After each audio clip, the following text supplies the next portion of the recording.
이태원 참사로 희생되신 159분께 가슴 깊이 애도를 표합니다. 평범한 일상을 살아가던 희생자 159분과 유가족분들의 달력은 여전히 1년 전 그날에 머물러 있습니다. 그날 이후 사랑하는 사람들을 가슴에 묻고 어려운 시간을 보내고 계실 유가족분들에게 무거운 마음으로 위로를 보냅니다. 1년이 지났어도 여전히 그날을 생각하면 비통하고 죄스럽고 많은 국민들도 참사의 아픔에서 벗어나지 못했습니다. 친구의 죽음에 살아남음을 죄스러워하는 생존자, 한 명이라도 더 살려야 했는데 그러지 못했다고 자책하는 구조대원, 세상 전부였을 아이를 먼저 보내고 무너진 가슴 한켠을 부여잡고 있을 부모님, 세월호에 이어 이태원까지 참담한 상황을 또다시 목도해야 하는 국민들 모두가 피해자였습니다. 제가 알고 있는 유가족 한 분은 사고 이후 밥을 먹을 수도 없고 물을 삼킬 수도 없는 고통 속에 계셨다고 합니다.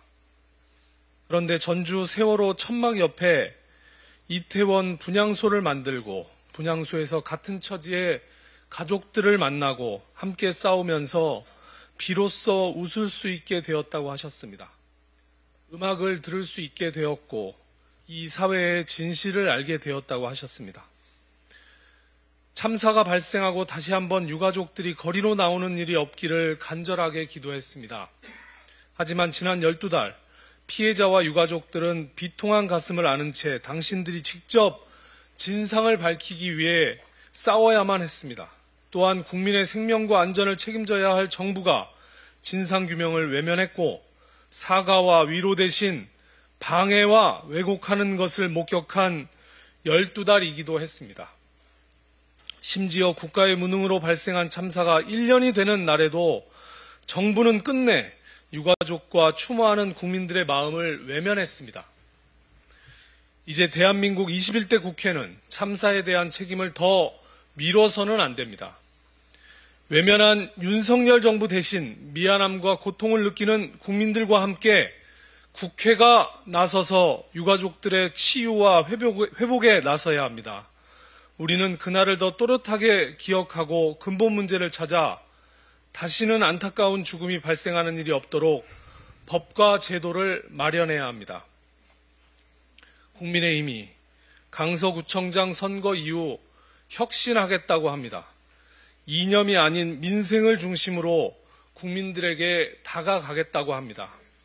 그렇다면 이태원 특별법 제정에 힘을 모아 주십시오.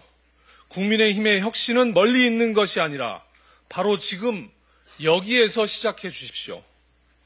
만일 윤석열 정부에 이어서 국민의힘까지 끝내 유가족과 국민의 뜻을 무시한다면 준엄한 민심의 심판을 면할 수 없을 것입니다. 모두의 상처를 위로하는 것을 넘어 평범한 사람들의 일상이 지켜질 수 있는 안전한 사회를 만들기 위해 진보당은 언제나 앞장서겠습니다.